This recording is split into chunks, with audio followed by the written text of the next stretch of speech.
4. Sala de espera. Capítulo 8. O bom tempo se mantém. É quase como se estivéssemos em junho, quando sairíamos com nossos vestidos sem gola e sem mangas e nossas sandálias para tomar um sorvete na casquinha.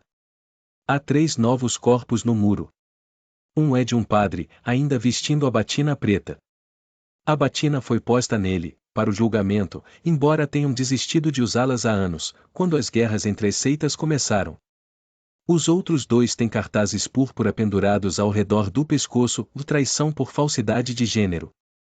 Seus corpos ainda estão vestidos com os uniformes dos guardiões. Foram apanhados juntos, devem ter sido, mas onde? Numa caserna, num chuveiro? É difícil dizer. O homem de neve com o sorriso vermelho sumiu. Nós deveríamos voltar, digo para Ofglin. Sempre sou eu quem diz isso. Às vezes tenho a impressão de que se não dissesse, ela ficaria aqui para sempre. Mas estará ela pranteando alguém, ou com satisfação maligna exultando com a desgraça dos outros? Ainda não sei dizer. Sem uma palavra ela gira nos calcanhares, como se fosse ativada pela voz, como se fosse montada sobre rodinhas bem lubrificadas, como se estivesse na tampa de uma caixinha de música. Tenho ressentimento dessa graciosidade dela. Tenho ressentimento de sua cabeça humilde, sempre baixa como se diante de um vento forte. Mas não há vento. Deixamos o muro, andamos de volta pelo caminho por onde viemos, sob o sol cálido. Está um belo dia de maio, diz Ofglin. Sinto mais do que vejo ela se virar em minha direção, esperando por uma resposta. Está, sim, respondo. Louvado seja, acrescento como reflexão tardia. Maida costumava ser sinal radiotelefônico de pedido de socorro, muito tempo atrás, numa daquelas guerras que estudamos no colégio. Eu vivia confundindo umas com as outras, mas você podia distinguir umas das outras pelos aviões, se prestasse atenção. Contudo, foi Luke quem me falou sobre Mayday. Mayday, para pilotos cujos aviões tivessem sido atingidos, e navios, será que era para navios também? No mar. Talvez SOS para navios. Gostaria de poder pesquisar isso e saber. E era alguma composição de Beethoven, para o começo da vitória, em uma dessas guerras. Você sabe de onde saiu isso? Perguntou Luke. Mayday? Não, respondi. É uma palavra estranha para usar para isso, não é? Jornais e café, nas manhãs de domingo, antes que ela nascesse. Ainda existiam jornais, naquela época. Costumávamos lê-los na cama. É francês, disse ele. Diem-me-aideis. Ajudai-me. Vindo em nossa direção a uma pequena procissão, um funeral, 3 mulheres, cada uma com um véu preto transparente sobre o chapéu que lhes cobre a cabeça. Uma econoesposa e 2 outras, pranteadoras enlutadas, econoesposas também, suas amigas talvez. Os vestidos listrados têm um aspecto surrado, como os rostos delas. Algum dia, quando os tempos melhorarem, diz tia Lídia, ninguém terá de ser uma econoesposa. A primeira é enlutada, a mãe, ela carrega um pequeno jarro preto. Pelo tamanho do jarro se pode dizer que idade tinha quando foi a pique, dentro dela, e fluiu para sua morte. 2 ou 3 meses, jovem demais para se saber se era um não bebê. Os mais velhos e os que morrem no parto têm caixões. Paramos por um momento, em sinal de respeito, enquanto elas passam. Pergunto a mim mesma se Ofglin sente o que sinto, uma dor como uma pontada, na barriga. Colocamos as mãos sobre o coração para mostrar a essas mulheres desconhecidas que somos solidárias com elas em sua perda. Sob o véu, a primeira faz uma carranca para nós. Uma das outras se vira para o lado e cospe na calçada. As econoesposas não gostam de nós. Passamos pelas lojas e chegamos de novo à barreira de controle, e somos autorizadas a passar. Seguimos em frente em meio às grandes casas de aparência vazia, com os gramados sem ervas daninhas. Na esquina perto da casa onde é meu posto de servido, Ofglin se vira para mim. Sob o olho dele, diz ela. A despedida correta. Sob o olho dele, respondo, e ela me faz um pequeno sinal de cabeça. Hesita, como se fosse dizer mais alguma coisa, mas então se vira e sai andando pela rua. Ela é como um reflexo de mim mesma, em um espelho do qual estou me afastando. Na entrada para carros, Nick está lustrando tormentas de novo. Ele chegou ao cromado na traseira. Ponho minha mão enluvada no trinco do portão, abro, empurro para dentro. O portão estala ao se fechar atrás de mim. As tulipas ao longo dos canteiros estão mais vermelhas do que nunca, se abrindo, não mais como taças de vinho, mas cálices, se projetando para o alto. Com que fim? Afinal, estão vazias.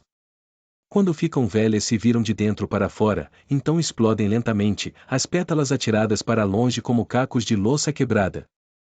Nick levanta a cabeça e começa a assobiar. Então diz, boa caminhada. Faço que sim com a cabeça. Mas não respondo com minha voz. Ele não deveria falar comigo. É claro que alguns deles tentarão, dizia tia Lídia. Toda a carne é fraca. Toda a carne é erva, eu a corrigi em minha cabeça. Eles não conseguem deixar de fazê-lo, dizia ela, Deus os fez assim, mas ele não as fez assim. Ele as fez diferentes. Cabe a vocês impor os limites. Mais tarde receberão agradecimentos. No jardim atrás da casa a esposa do comandante está sentada na cadeira que trouxe para fora. Serena Joy, que nome idiota! Parece algum produto que você usaria no cabelo, naquele outro tempo, no tempo de antes, para alisá-lo. Serena Joy, estaria escrito no frasco, com uma cabeça de mulher em silhueta recortada em papel, sobre um fundo oval cor-de-rosa com bordas de curvas douradas. Com tanta coisa para escolher para usar como nome, por que escolheu justo esse? Serena Joy nunca foi seu nome verdadeiro, nem mesmo naquela época. O nome dela era Pam. Li isso num perfil a respeito dela numa revista de notícias, muito depois de tê-la visto cantar na televisão enquanto minha mãe dormia em casa nas manhãs de domingo. Então, ela já merecia um perfil, foi na Time ou Newsweek, creio, deve ter sido. Naquela altura, ela já não cantava mais, estava fazendo discursos. Era boa oradora, sabia fazê-los. Seus discursos eram sobre a santidade do lar, sobre como as mulheres deveriam ficar em casa. Ela própria não fazia isso, em vez disso, Serena Joy fazia discursos, mas apresentava essa sua falha como um sacrifício que estava fazendo pelo bem de todos. Por volta daquela época, alguém tentou matá-la a tiros e errou, sua secretária, que estava parada bem atrás dela. Foi morta em seu lugar. Alguma outra pessoa pôs uma bomba em seu carro, mas a bomba explodiu antes da hora. Embora algumas pessoas dissessem que ela havia posto a bomba em seu próprio carro, para conquistar simpatia. Era esse ponto que os ânimos estavam se acirrando. Luke e eu costumávamos vê-la, de vez em quando, no último jornal da noite na televisão. De roupão e tomando um drink antes de deitar.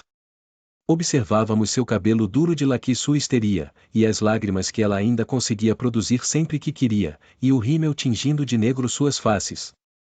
Àquela altura estava usando mais maquiagem. Achávamos que era engraçada. Ou Luke achava que era engraçada. Eu apenas fingia que achava.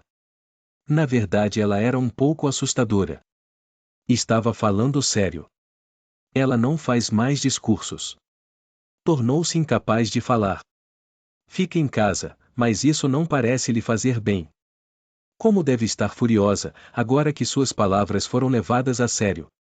Está olhando para as tulipas. A bengala está a seu lado, na grama. Seu perfil está virado para mim, posso ver isso na rápida olhadela de soslaio que lanço para ela enquanto passo. Não seria apropriado ficar olhando.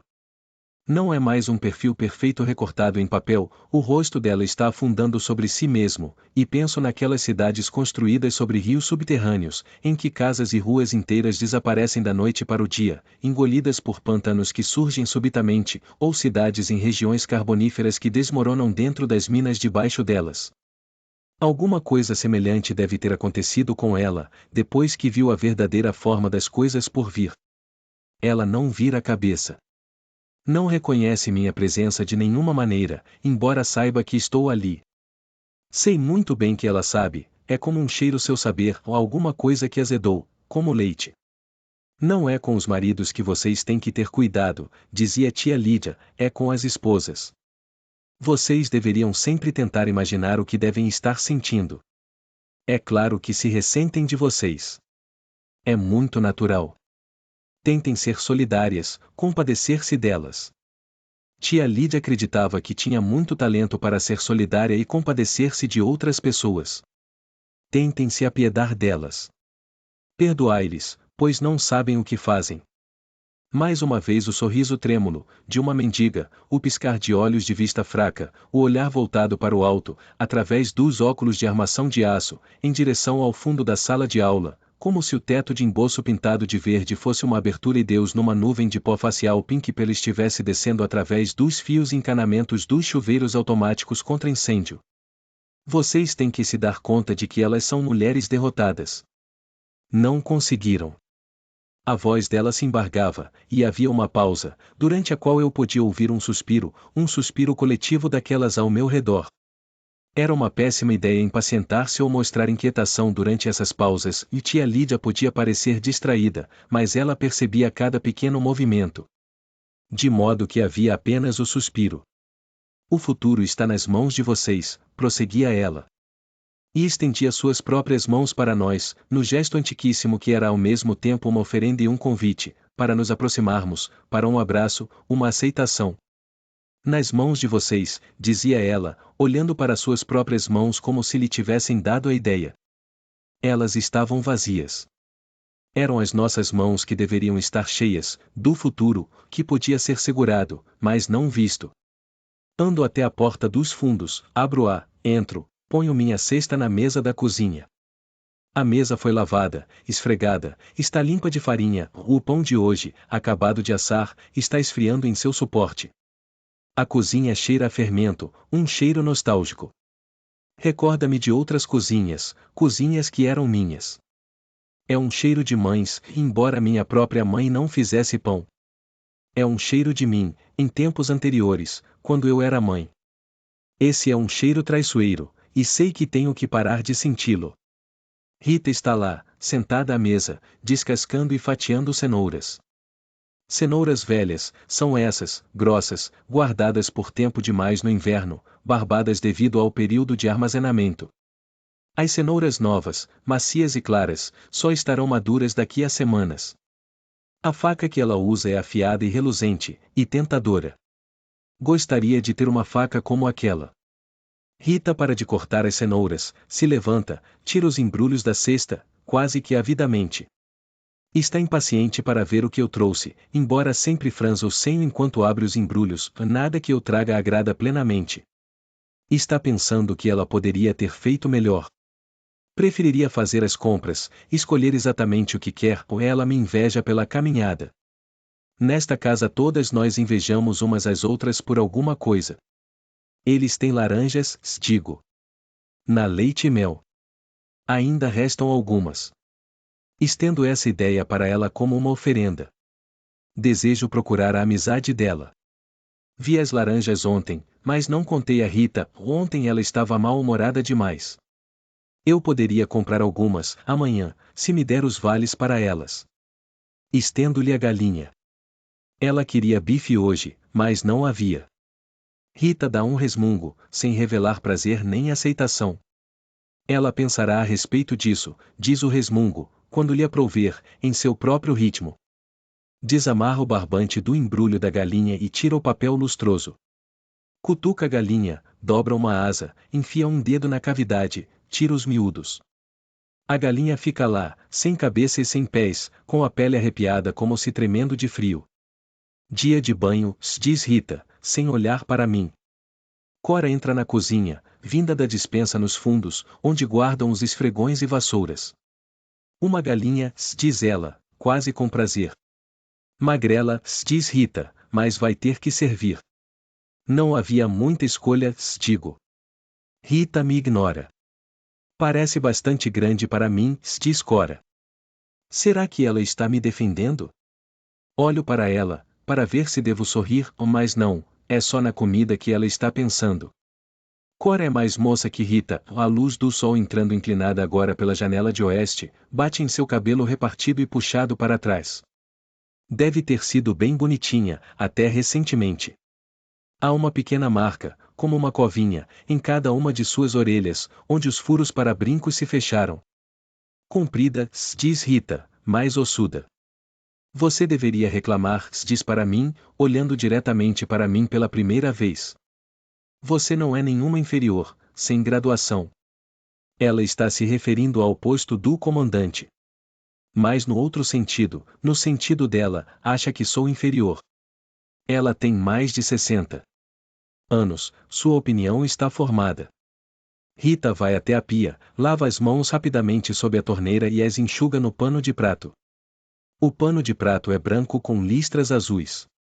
Os panos de pratos são iguais ao que sempre foram. Por vezes esses lampejos de normalidade me apanham de través, como emboscadas.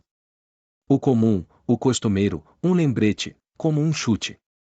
Vejo o pano de prato, fora de contexto, e prendo a respiração. Para algumas pessoas, de algumas maneiras, as coisas não mudaram tanto assim. Quem vai cuidar do banho? Pergunta Rita, para Cora, não para mim. Tenho que amaciar e temperar esta ave. Cuido disso mais tarde, diz Cora, depois de espanar a casa. Apenas não deixe de tratar de fazê-lo, diz Rita. Elas estão falando de mim como se eu não pudesse ouvir. Para elas eu sou uma tarefa doméstica, uma dentre muitas. Fui dispensada. Apanho a cesta, passo pela porta da cozinha e sigo pelo corredor em direção ao relógio de pé. A porta para a sala de estar está fechada.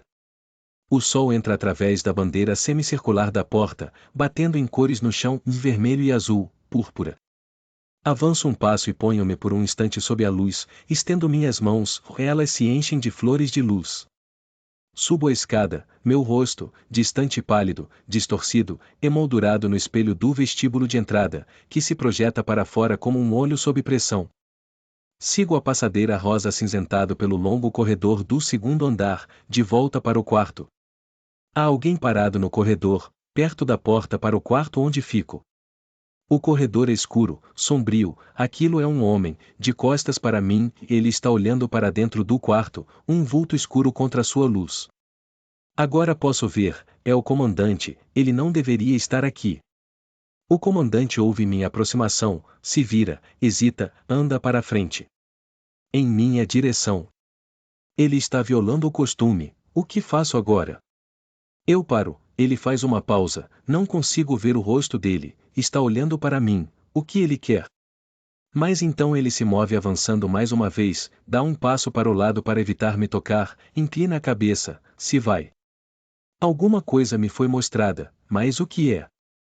Como a bandeira de um país desconhecido, vista por um instante acima da curva de uma colina, poderia significar ataque, poderia significar parlamentação, poderia significar a beira de alguma coisa, um território. Os sinais que animais dão uns aos outros, pálpebras azuladas baixas, orelhas deitadas para trás, os pelos da nuca eriçados. Um lampejo de dentes arreganhados, que diabo ele pensa que está fazendo? Mas ninguém o viu. Espero. Estaria ele invadindo? Será que esteve em meu quarto? Eu o chamei de meu.